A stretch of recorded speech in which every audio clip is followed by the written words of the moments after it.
Hello again. We looked already a little bit at the soul, which is Gevurah, Hesed, Tiferet on the tree of life. And the soul is the receptor for spirit. You can see that spirit pierces the soul. If you've ever seen Bernini's statue of Teresa of Avila, she's in ecstasy because an arrow, it's very phallic, but it's still symbolic, is piercing her soul with joy.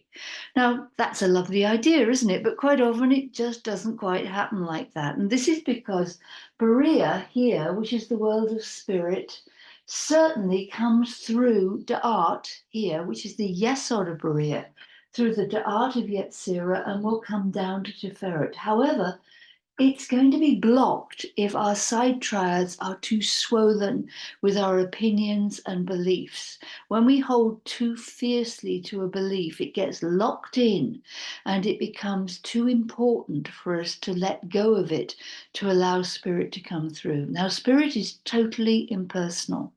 But spirit is not always fluffy, pink, and full of angels, because on the left-hand side of Beriah here is the wall of destruction, and on the right-hand side is the wall of building up. And we do need to keep to the central column, always in Kabbalah, especially in Beriah, because otherwise we can bend over to the destructive side or to the overly creative side. Beriah is simply building up or breaking down. That's its job. And the angels in the center have a level of consciousness. The archangels work in Beriah, angels in Yetzirah. So archangels have a certain amount of free will and consciousness, which the ones in Yetzirah don't. The ones in Yetzirah work directly according to the laws that they are bound to. An angel has one job, and it does that job perfectly.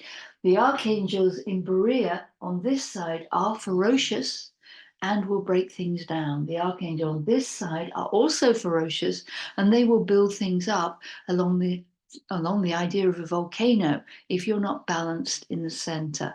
Now, the art here is what we call the cat flap, because it flaps either way. It takes information from Yetzirah up into Beriah, and it brings information down from Beriah into Yetzirah.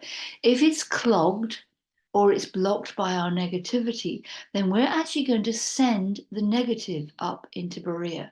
And there's a lot of truth in the legend that global warming and half the issues that are going around in the planet are caused not so much by the physical actions of humanity, but by the psychological ones, which are being fed up into the world of spirit and will be given back to us. That's the basis of the law of attraction.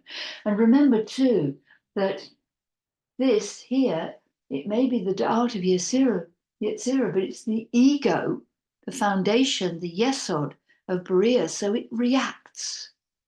It reacts.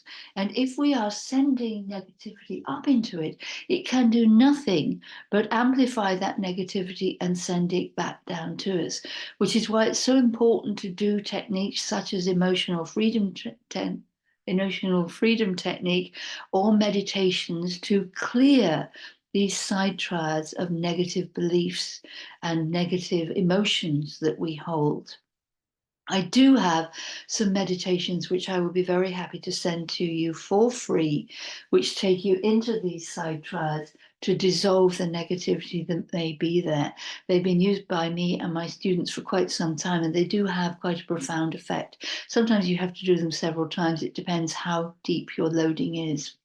One more thing that's important to say about how spirit pierces the soul is that the Lurianic Kabbalistic tradition, because it only works with the tree of life and not with Jacob's ladder, says that you cannot work with both Da'at and Keter.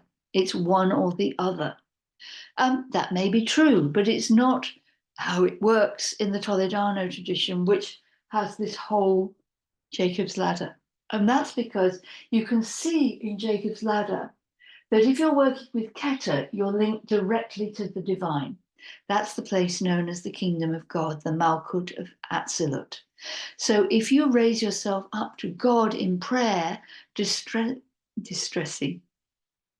If you raise yourself up to God in prayer, contacting the Holy One directly, you will get a reply from Atzilut. However, If you are just communicating with spirit through Daat, you will get back what you've already fed into spirit, or what your soul group has fed into spirit, or what your family has fed into spirit. So it's always wise, I believe, to go straight to the top, to go to the Holy One and connect with the Holy One in prayer. Because otherwise, what you put out, you get back. But grace, which comes down from here, from Keta, will overcome even the law of attraction to help you, advise you, and take you forwards. And if you want to know how to hear the voice of God, well, it's quite simple. It's always kind. It's usually unexpected, it will be advisory, but it always comes as words of love. If what you get back from your prayers is shoulds or blame or grief, then that's what you've already fed into spirit and it's being fed back to you. It will have come from your childhood, your mother, your father, your teachers, and this feeling of not feeling worthy enough. And again, emotional freedom technique is excellent in sorting that kind of thing out. Also, affirmations. Your basic Louise Hay affirmations of I love and approve of myself, very helpful because they start to reprogram the neural pathways in the brain. It's your heart that really matters because your heart is your soul, but your brain will overrule it because it will be ruled by Yesod and habits and patterns. So working on clearing your psyche of negativity is really, really important. But always asking the Holy One directly is what will bring that arrow of ecstasy down to Tiferet. I hope that's been helpful. Thank you.